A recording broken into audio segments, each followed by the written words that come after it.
welcome to this week's Entrepreneurs at Scale podcast. I'm delighted to be joined by Nick Bradley. Nick is a world-renowned author, a speaker, and business growth expert who works with entrepreneurs, business leaders, and investors in terms of building high-value companies. Over the last decade, he's built, bought, and sold 26 businesses with a combined valuation of over $5 billion.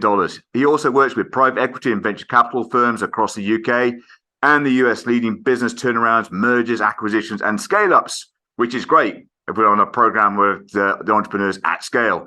And one of the areas that piqued my curiosity, his Scale Up with Nick Bradley podcast ranked #1 in the UK on iTunes business chart. So again, there's some aspirational goals I've got here, chasing Nick down one day. He's also the co-founder of Scale Up Your Business. It's a great consultancy that helps companies accelerate business performance in order for the founders and the shareholders to scale fast, exit rich, and make a bigger impact. Not only that, but he owns 7 other businesses and he's got a bit of spare time. It's a long intro, Neil, isn't it? I was just thinking, God, I need to cut that down.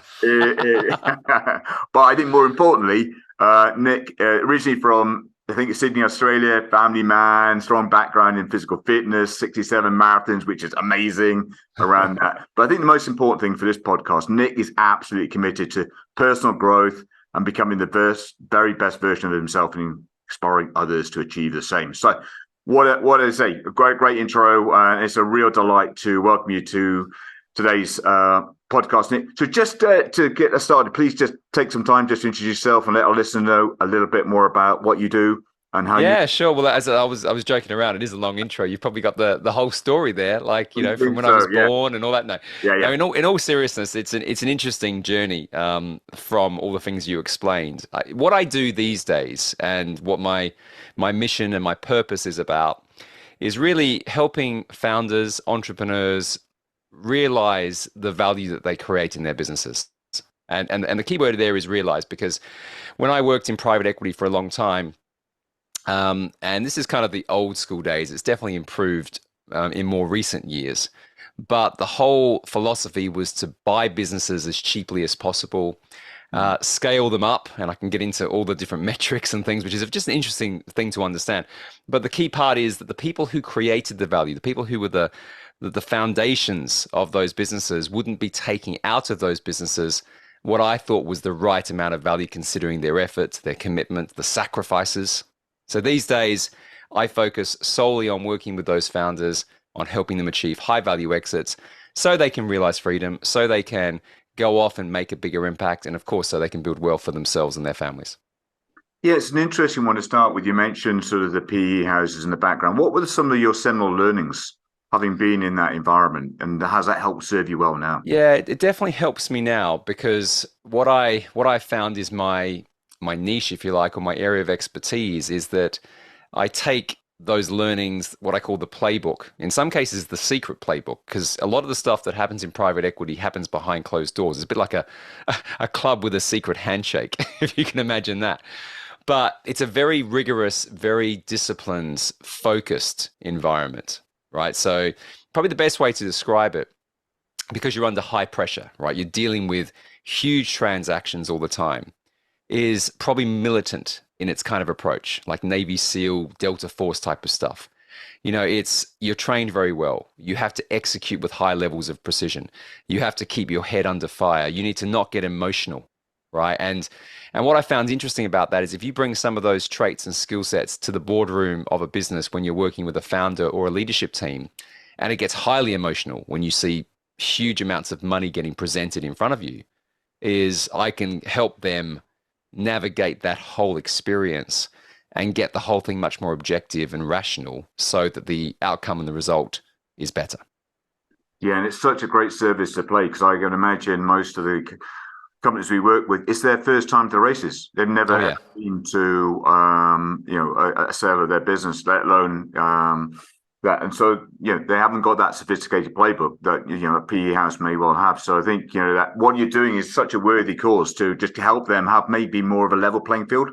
Yeah, it is very much that. And there was a point in my sort of career where I made that deliberate intention to do this. And you mentioned the podcast before. I started the podcast officially in 2019.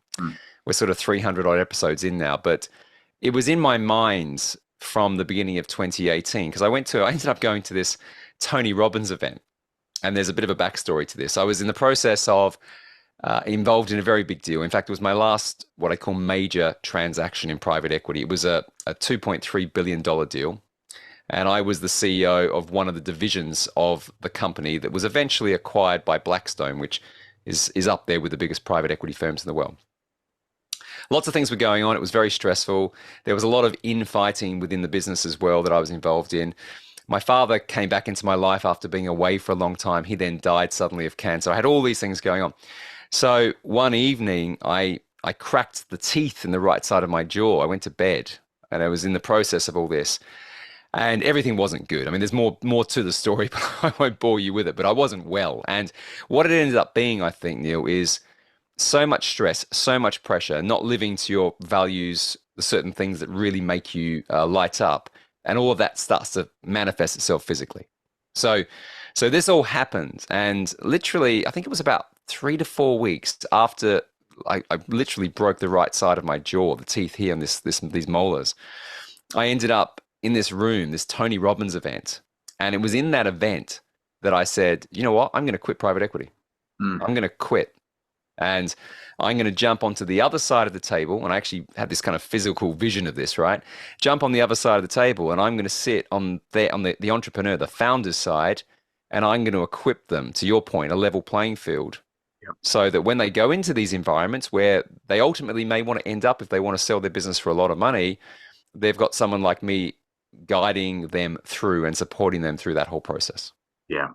Yeah, and as I said, it's such a needed area. And so we've just come off a session with another 6 or 7 entrepreneurs who just are first time to races, and just giving them just more of an enlightenment, or just to the learning about what the whole process is going to be like. And I think, to your point, it's probably more psychological than it is logical. You're going to go through, and just giving people a heads up of the trials and tribulations, the journey, the roller coaster they're going to be on. Oh yeah, it's a very emotional piece of time. I mean, I'm working with a business at the moment over in the US, and we just turned an offer down this week. And it wasn't like we made the decision and turned the offer down straight away. This was quite a few weeks of talking about the price that was put on the table for the business, and more importantly, the terms of the deal. And I said to my client, I said, you've got to get yourself emotionally ready for what you're about to do, right? Because you're about to turn down an 8-figure payday. Yeah. Right? And something he's wanted to do for 15, 20 years. However, you will regret it, because when you look at the detail that's in this, it's not going to get you what you want, certainly what you've expressed to me. So yeah, of course, you can build someone up for it. Say it's going to be hard, but look at it as logically if you can. And then do it. And so we've done that. But the other thing that's important is, if you are going to go through that process, the emotional management's important, but it's also the strategy and the practicalities around that. So the way that we mitigated him feeling that loss of saying no to a huge offer is we had a better plan to move into. Yeah.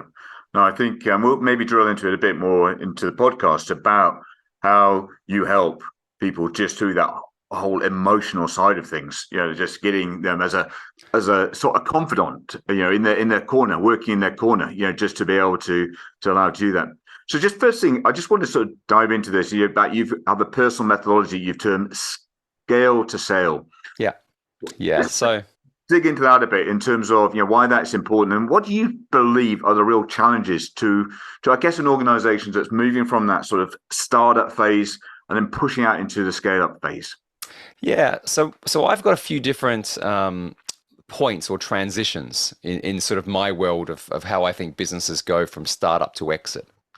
So I think there's a phase after scale up, right, that a lot of people don't appreciate. And this is where I think a lot of people go wrong. But I'll go through the phases. This is my interpretation just from the experience. So I think most people know what startup is, right, and where the pitfalls of startup are, but also the positives of that. And then when you transition from startup into scale up, you have to have a whole different range of skills, leadership skills, really, leadership of yourself as well as how you can lead others to be able to scale. But what comes after that is what I call value expansion, which is you've already scaled the business to a certain extent, right? And there are different layers within scaling, as I'm sure you know, Neil, right? Yeah. But when you're talking about value, you can build a big business, something that has scale by its pure definition, doesn't mean it's valuable. Like I've worked with people who've come to me and say, "I want to sell my business," and it's doing high 8 figures of revenue. It's doing sort of mid-level 8 figure of EBITDA, so profit. But there are massive issues in how that business has been built that there's no way it's transferable to someone else. So what I say is once you're in that sort of scale up phase of a business, understand when you want to transition into value expansion, because they can coexist in the same way, and we can get into that. Because it's through value expansion that you've got a runway that you're going to build something that is transferable. And it's the transfer when you sell a business for a high multiple is obviously when you cash in, you have that liquidity event.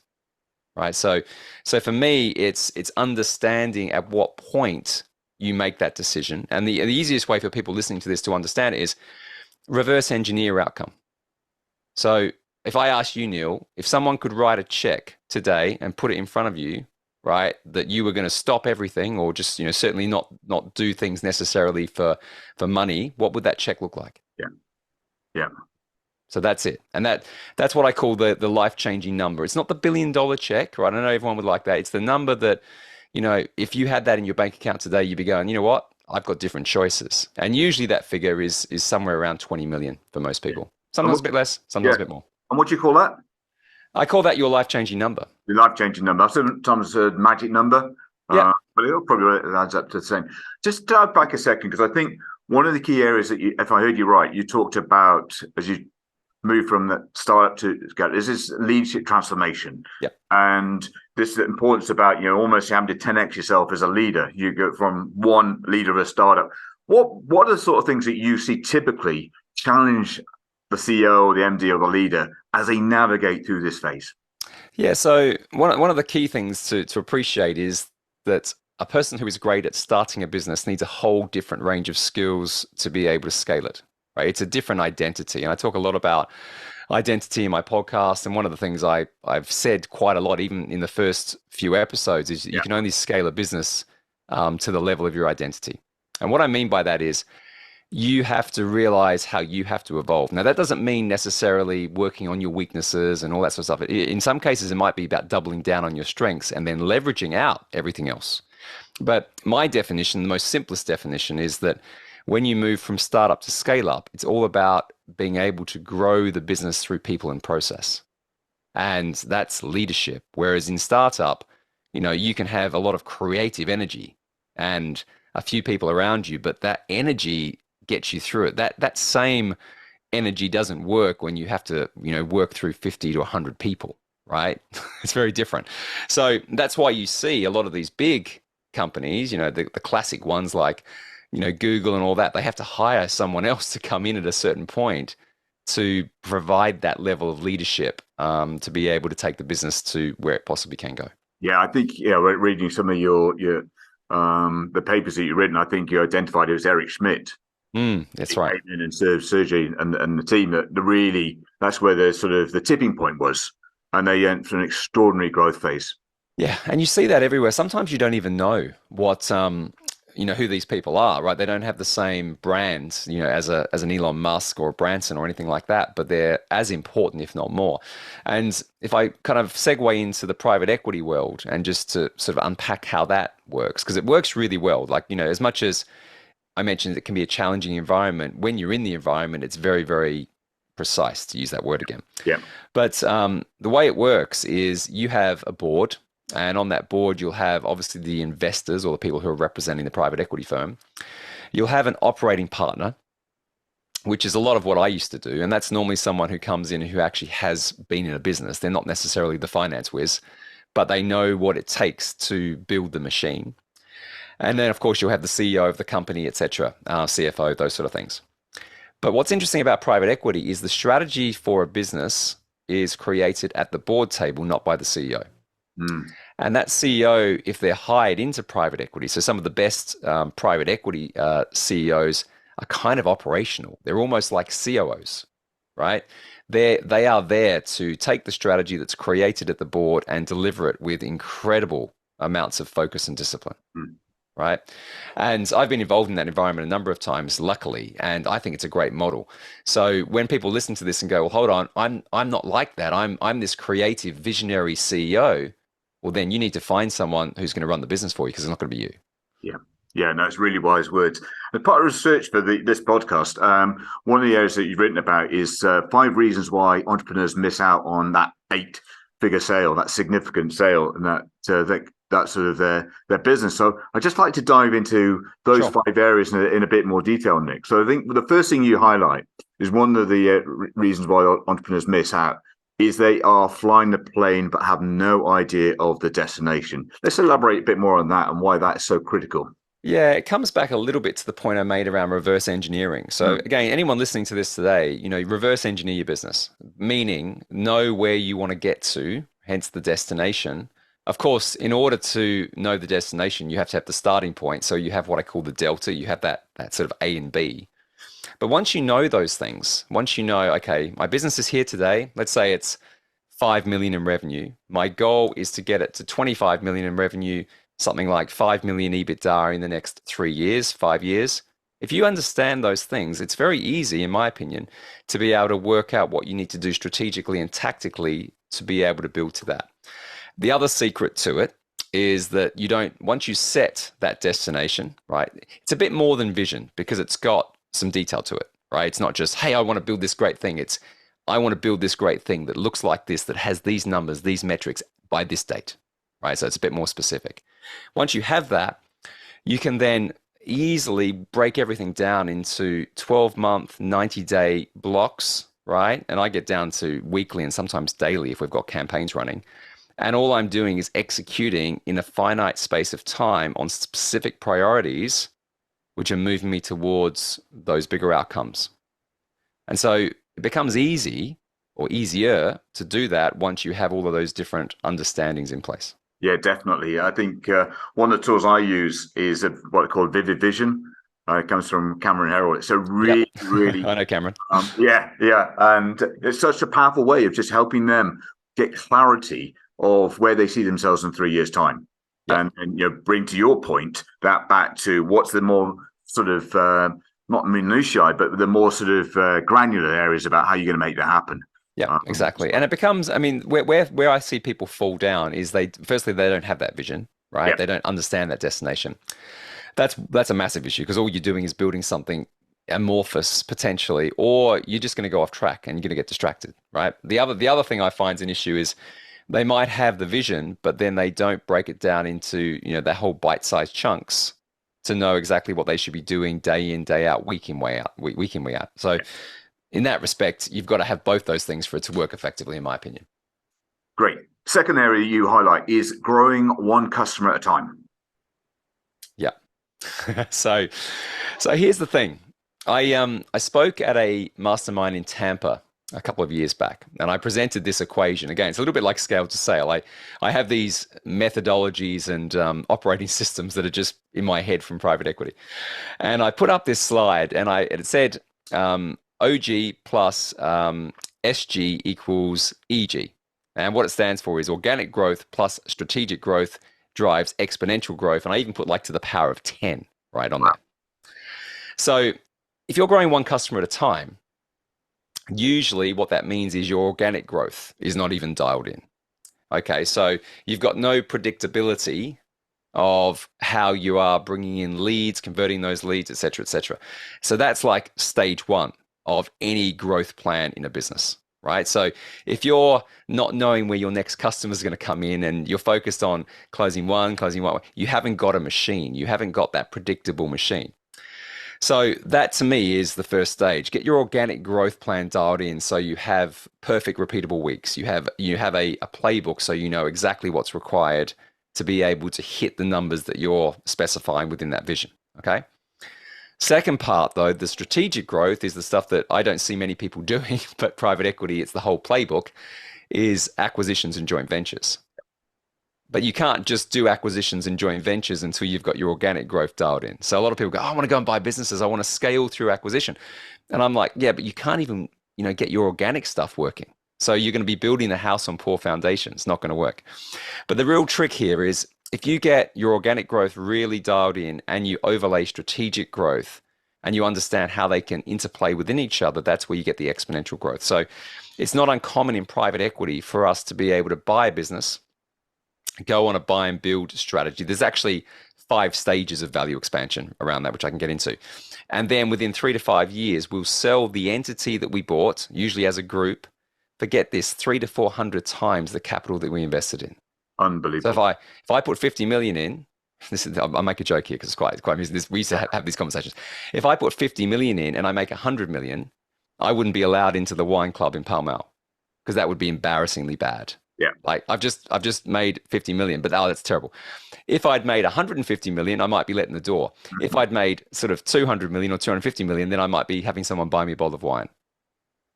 But just think about that amount of money that's being compounded because of that strategy. It's just off the charts. Isn't it? Just that's such a simple sort of way of looking at OG plus SG equals EG. You got it. Yeah, that's it. Well, as I said, we'll come back to that. I just want to again sort of think because it's so pertinent at the moment for our listeners around the opportunity for buy and build around that. So we'll come back to it. I think the next area that you really hone in on, sort of that is another barrier to growth, is your expression about you think that the way to make serious money is by running the business yourself. So what can we do here to sort of kind of make the entrepreneur redundant? Yeah, and I kind of touched on this a little bit when we talked about the transitions from startup to scale up. A lot of people don't realize that there are multiple exits that you can have in your business, right? And I often talk about the 3 main ones being when you exit being the manager to actually being the CEO, right? There is a big difference there. So if you are running the business, leading all the people, getting involved in all the management meetings and stuff like that, you're not really operating like a CEO, right? You're not operating strategically, you're running operationally. So in order to do that, you need to bring in someone to do that. And quite often that's an integrator, to use that term, or a COO or whatever else, but you have someone that runs the business. Now, when you elevate to being the CEO in that example, right, the leader, then you're not going to be focused on that. You're going to be out doing strategic partnerships. You're going to be out looking at the market. I often say the 30,000 foot view, right? You're going to be out there looking at the bigger, expansive ways that you can do things. And that's an exit. It's an exit from manager to CEO. I'll just go through these because I think it's important. Now, obviously, the next exit is from CEO to the board. So quite often when I come into a business, one of the things I'll ask someone is, do you want to run this business, as the CEO, as the leader, once someone acquires you? Some do. Cool. Some don't. If they fundamentally don't, 12 to 18 months before we even think about putting the business on the market, we will move that person to the chairman role or sit them on the board. Yeah. And we'll hire a CEO. And that's important because no one's going to buy the business if the bottleneck is the original founder. So you've got to build that around it. But it's a really liberating exit for that CEO because they don't have to be in the business at all. All they have to do is turn up to like a quarterly board meeting and look at reports and things. The final exit, if you like, is when you go from being the board person, the strategic governance, to being the investor, right? Yep. That's kind of like, all of a sudden you're not really even involved in the governance of it. You're just getting dividends or whatever. And then, of course, aligned to that last exit is if you sell your shares, right? So that's when you have the capital event. So the thing that's important about this transition, right, around, what I often say is you don't make serious money running a business, you do by selling. Well, you make serious money when you start to transition yourself out to those different layers. Yeah, because really wise words. Yeah. In order to do that, you have to have built something pretty extraordinary. Yeah. Yeah. I think that's it. How do you get from the ordinary to the extraordinary? And a lot of things that we're talking about right now are really driving that. Next area you talk about, Nick, is not knowing how to leverage other people's money to drive growth, and that the power of leverage, I guess. Yeah, and this is kind of where we talk a little bit more about the buy and build. So I mentioned beforehand that the concept of value expansion in private equity has 5 main levers, right? And I'll take you through because this will make sense to why I put that into that paper. So firstly, they'll buy a business for the lowest amount of money, right? We call that buying intelligently, but we're just trying to buy an asset as low as possible, get it cheap. The first thing we'll do is revenue growth. The second thing we'll do is margin expansion. So revenue growth is pretty straightforward. Margin expansion is about making the business efficient. The third thing we'll do, though, is what's called capital structuring, often using debt finance. And the reason that we do that third is once we've got the foundations of the business working well, we are going to go and leverage debt to buy other companies and bolt them all together to form a group. It's called a roll-up. Yep. And that, you don't always have to use your own money for that. I mean, I don't believe in this idea of no money down. You have to get capital from somewhere. So it's other people's money, whether that's from a bank or from asset finance or equity or anything like that. But once you have a war chest of capital, you can go and do a lot of things. And if you spend that intelligently, usually through acquisitions or partnerships, you can accelerate the growth of everything else you're doing. So it's not uncommon for a business that's doing this strategy to go and buy competitors and buy customers, right? Literally they can double the business overnight by that strategy. These days where there's more war on talent than ever before, you can go and buy talent. Yep. Right? Huge. I mean, most people don't know this, but Apple did, I think it was 116, 117 acquisitions. I can't remember the exact number over COVID. And if you go and look at it, they closed most of the businesses down.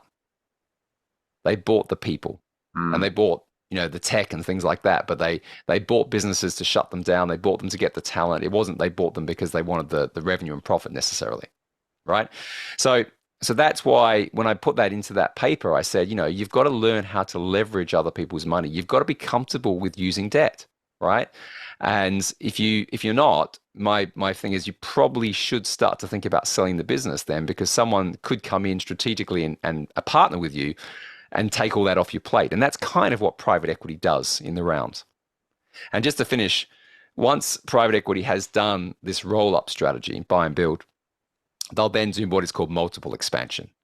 And that's where you start to affect the multiple that a business sells for. And so there's a whole heap of stuff we could talk about in terms of how you flex the multiple, but that's the biggest payday, because usually an exit, a liquidity event, is a multiple of the EBITDA or profit of a business. If you could sell your business for 5 times, that's great. But what happens if you could sell it for 10 in 12 months? The difference is, again, extraordinary. It's huge. And one of the resources we'll put into the show notes, I think just talked about earlier, was Walker Deibel or Walker Deibel. Yeah, Walker Deibel. He's very fussy about his name. He told me off. I bet he is. But fair enough. You got to get it right. He's my good friend Walker, who I might be seeing tomorrow in Miami. Yeah, and he literally not only written the books, I think, Buy and Build, but also has a raft of courses. If you need to go and really strengthen this muscle, it's a great resource. Yeah, he's good. He's one of the good guys in this space too, because he teaches it the right way. I think so. Yeah. And then the final thing, I think maybe most important area that maybe holds a lot of folk back is your beliefs.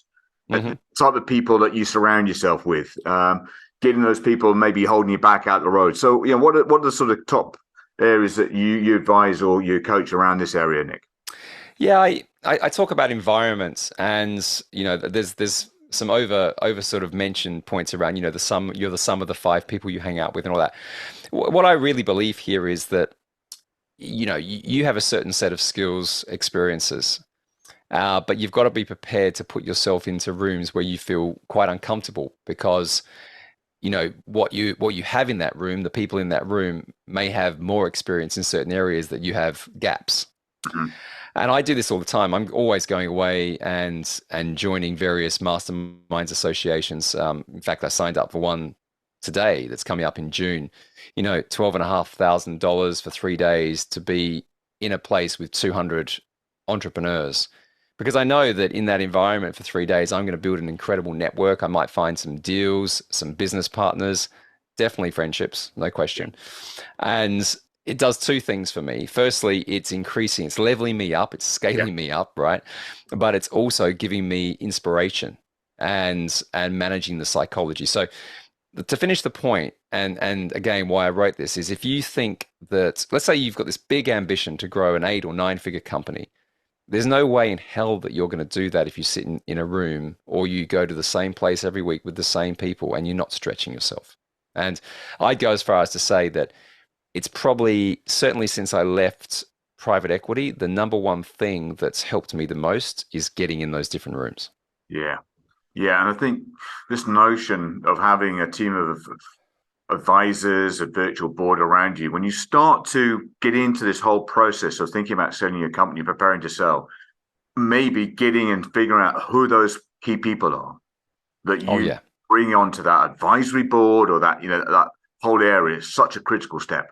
Yeah, it can also break the business. I did a podcast episode. I'm not sure if it's released yesterday, but are all advisory boards effective? I think it was called something like that. And because I hear lots of people, they'll come to me and say, "Oh, boards don't work." I don't. And I go, "Well, they work extremely well in my environment of private equity. Like, in fact, you couldn't do the stuff we do without that." So therefore, there's two things going wrong. One is you've got the wrong people. Yeah. Okay, you haven't selected what's needed, where the gaps are, or you're not running it properly. Like, you've got to have protocols. A board is not just a group of people sitting around the pub having a beer. It's a proper thing. And you've got to have that set up in a way that it's very clear what the expectations are for everyone around that table or that environment. And if someone's not required, you also have to have the flexibility to move people in and move people out. So the board doesn't remain the same board for the whole length of that sort of entrepreneurial journey. No, and I think you sometimes use the analogy. It's a bit like a football club. If you're going to step up to the Champions League, you might not be able to still compete with the same strikers that you had when you're in the Championship. It's a different level. It's a different speed. Everyone's going to have a different level of I like that analogy. I always like sport analogies. I think there's a purity to that. And I think, the other thing also is like, you've got to be able to be brave enough to be able to say that. Yes. Like, and so, listen, what, and I like the other thing I say to people is, with mentors and even coaches, you should outgrow your mentors and coaches. Yeah. Right. If you're with the same person forever, like, work out if they're growing with you, but quite often maybe you're not growing fast enough. 100%. Yeah, I think it's and again, that could not just be the coach. It could be your CPA, your accountants, the legal team. Everything is around that. That's right. Sort of area. You're getting that right is absolutely critical. What are the sort of key areas of advice then, Nick, that you'd give to a founder, owner, CEO as they begin that preparation for that potential exit?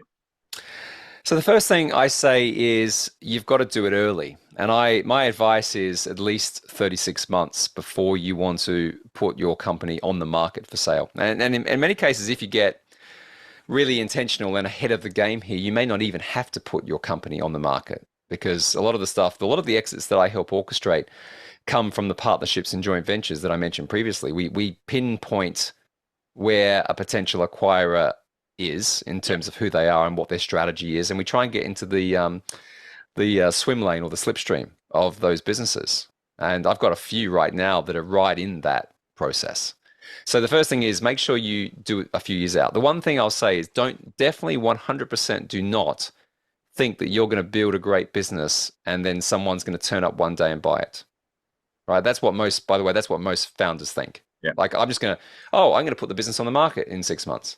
No. Like, I can tell you what, if you get intentional about it, the difference between spending a good couple of years on exit planning and value expansion, the amount of difference in that liquidity event is tens, if not hundreds of millions, depending on the size of your company.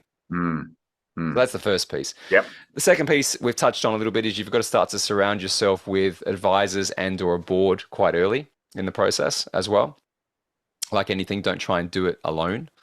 And probably the number one thing that stops an exit happening, which is obvious when you hear it, but maybe not so obvious when you think about it, is not knowing what your next act is.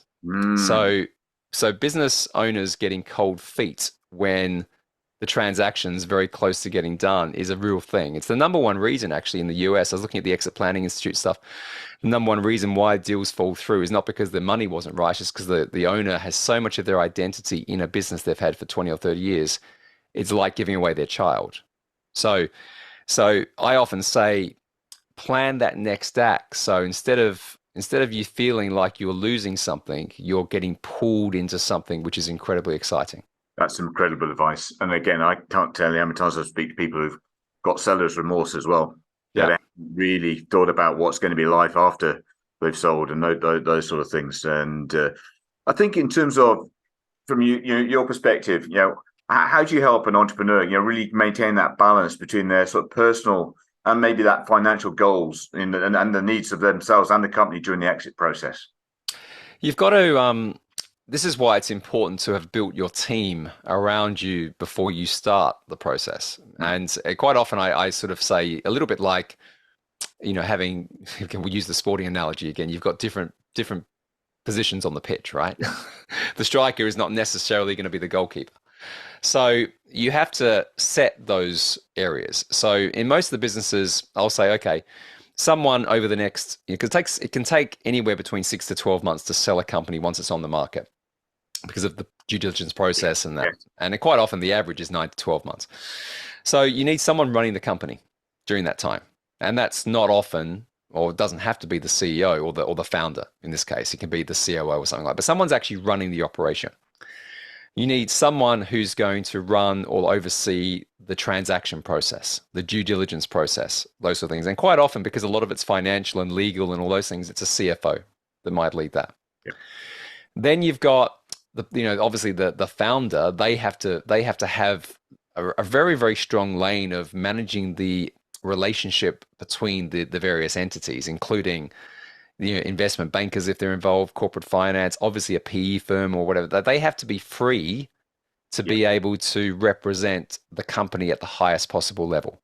So unless you've got that internal and external team lined up, there's about 9 different roles when you get into it. And of course, it depends on the size of the business as to how many of those roles you need.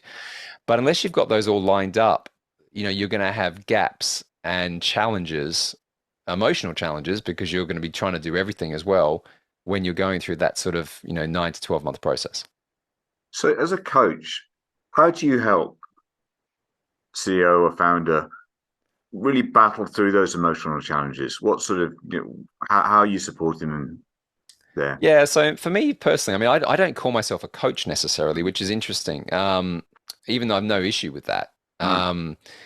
The reason I say that is I think sometimes, certainly in the world of business coaching and all that sort of stuff, a lot of it's about helping someone discover what they need to do themselves. Yeah.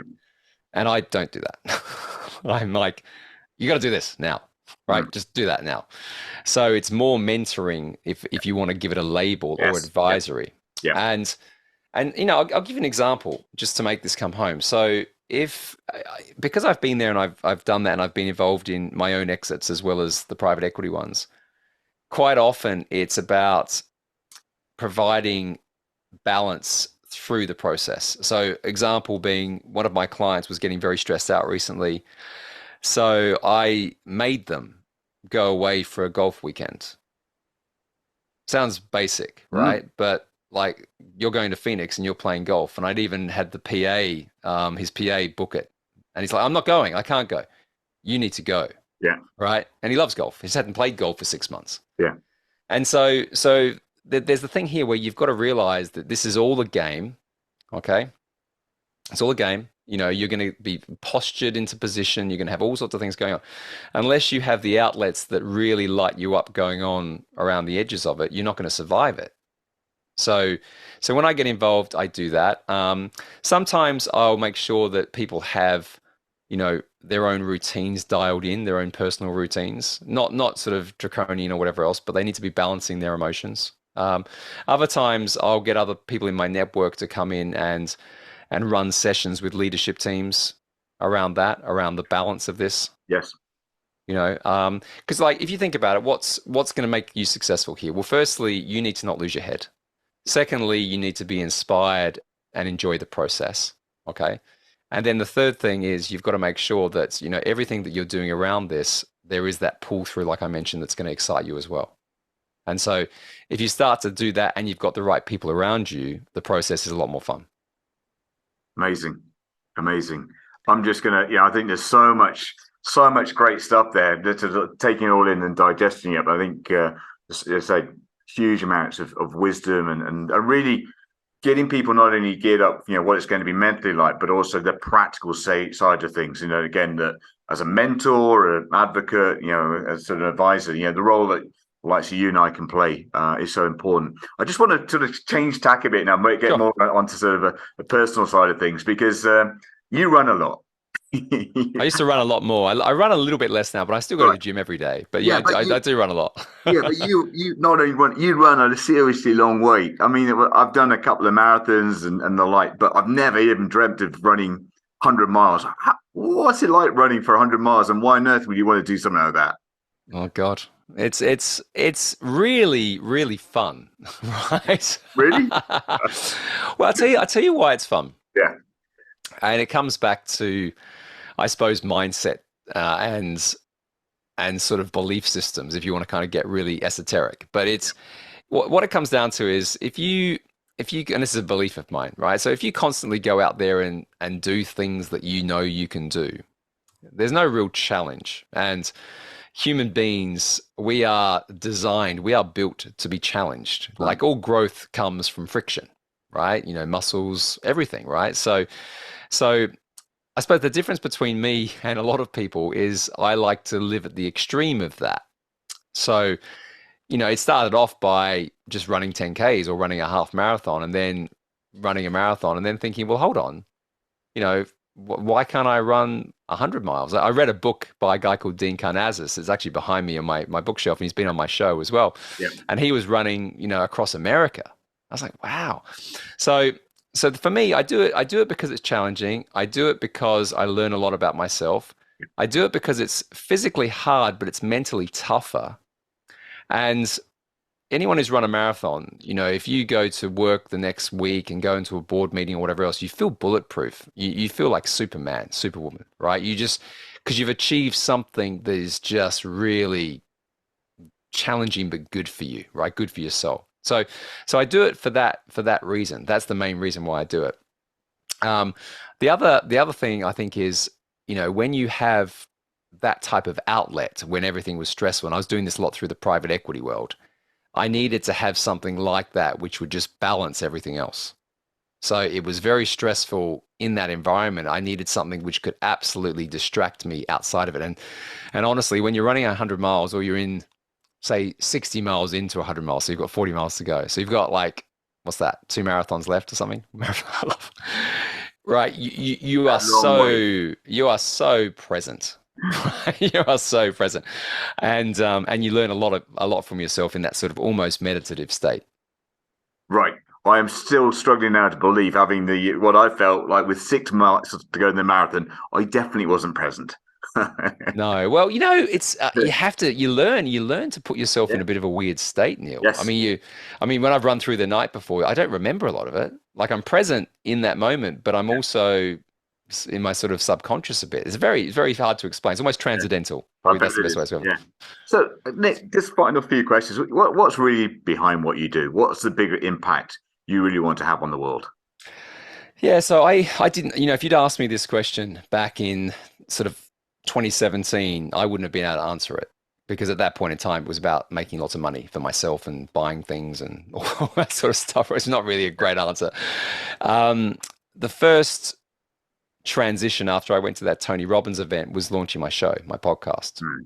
And that was really about leaning into contribution. So when I was at the Tony Robbins event, there's a fantastic quote by Zig Ziglar, which says something like, "If you want to get anything that you want in life, you know, you can get anything you want in life by helping others get anything that they want or need in life." And I'd never heard that before, and it changed my whole belief system.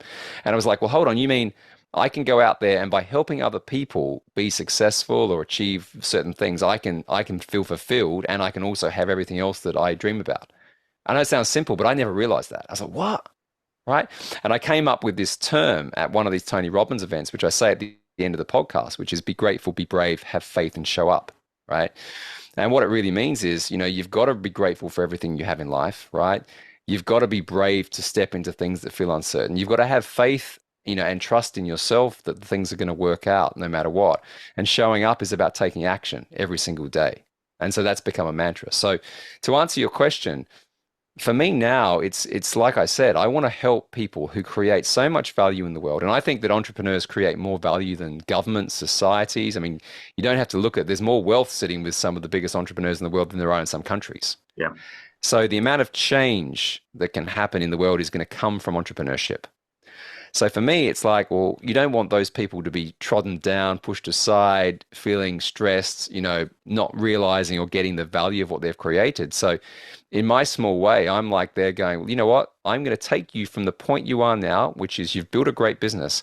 We're now going to realize the extent of that greatness. Okay, for you personally, but also for kind of what the business can become. And then the final bit is a lot of the people who go through and achieve an exit with me, they don't go off and then try and make a heap more money. Their focus changes and they go, I now want to make a bigger impact on the world because the money thing's ticked off. And so I play in that circle now. And that's my sort of purpose. And you mentioned a few minutes ago, coming back from the Tony Robbins event, that you got to work on your chart-topping podcast. Oh, yes. You go from there to being like the number one. Oh, God. It's coming from a guy who's literally just starting out. Every podcaster asks me this. I've got a good answer. No. You got to work it out, Neil. No. No, it's not that. No. You know what it was? There was a few things that happened. So I did get a coach initially to help me with it because I thought I need to learn how to do this, and that was like the first kind of, I was investing in myself to do this. Second thing is, and everyone still loves the solo episodes. And I did 30 of them when I first started. I didn't do any interviews. The interviews are great too, but I still intermix solos with that. And what it was, I think, is I didn't really appreciate I had a lot more knowledge than I gave myself credit for. And I put it out there in a very, I think, quite simplistic way. Sometimes the episodes get quite complex because of we get into multiples and all that. But a lot of people reach out and they go, you know what? I love the fact that you're sharing this information. It's simple for me to understand. And I quite like the fact it's real. Like there's no fluff and BS, as they say when I get the feedback. So they were the two things that really, really sort of happened. And the other thing that's interesting, and I'll put this out there, is I know that obviously Vern and Scale Up and all that was kind of a thing, but not many people were really talking about it, not in the same way. So I was one of the first people out there talking about it and having a media platform. And now everyone talks about it, but then it was first. And I think that definitely helped as well, or certainly one of the first. So if you had your time over again, what is the one thing, Nick, that you would have done differently? I would have gone to Tony Robbins earlier. Well, I would have become more entrepreneurial myself sooner. But it's a real chicken and egg situation because then I wouldn't have had all those experiences and maybe have been as confident in what I'm doing now. But I did spend a good 15, 20 years mucking around in the world of corporate and things like that, which there was enough writing on the wall, Neil, that suggested that wasn't really my calling. Yeah. Final question. What book or audiobook are you currently reading? I got two because I knew you were going to ask me this. So from a personal standpoint, because I am big into personal development, I'm reading Wim Hof's book at the moment. Right. Which, have you jumped in any ice yet? I do cold showers every morning, and that's pretty good. And I was going to go to his retreat in April, but it's sold out. But Wim Hof, there's a lot in that. There's a lot in the doing hard things category, like the running marathons in that. So his book's really good. And I like his philosophy. Again? It's called The Wim Hof Method, Activate Your Potential and Transcend Your Limits. So I'm reading that. And then the other book is a really good book by a guy called Adam Coffey called The Private Equity Playbook. And Adam's coming on my show soon. But what's interesting about this book is some of it I massively disagree with, actually. Mm-hmm. But I've never seen a better book that simplifies private equity and helps business owners understand it than this book. So it's a very simple, easy read for people to get their head around. Yeah, no, great resource. And by the way, just come out from a session with a guy called Mark Carmichael, and he's written a book called The Intelligent Exit. Mark delivered the session. So, good. Well, mine's coming out in September, which is called High Value Exit. So there you go. Right. So we may have to another catch up then, just to get that book out there as well. But Nick, thanks so much indeed for joining us on today's Entrepreneurs at Scale podcast. Some valuable lessons. Really enjoyed our chat. The hours just seem to have flown by. No worries, Neil. It's great to be here. And as I said, I like to be able to help and serve people as best I can. So if anyone's got even a nugget of information that helps them grow, scale, exit their companies, then, my job today is done. So thank you. Beautiful. Well, once again, thank you ever so much. Thank you for listening to the Entrepreneurs at Scale podcast. If you'd be kind enough to leave a review, it would really help other like-minded entrepreneurs find the podcast and grow our community. Click on the subscribe button to be kept in the loop for all future podcasts, and go to the show notes for additional reading resources and links to our guest. Until next time, thank you so much.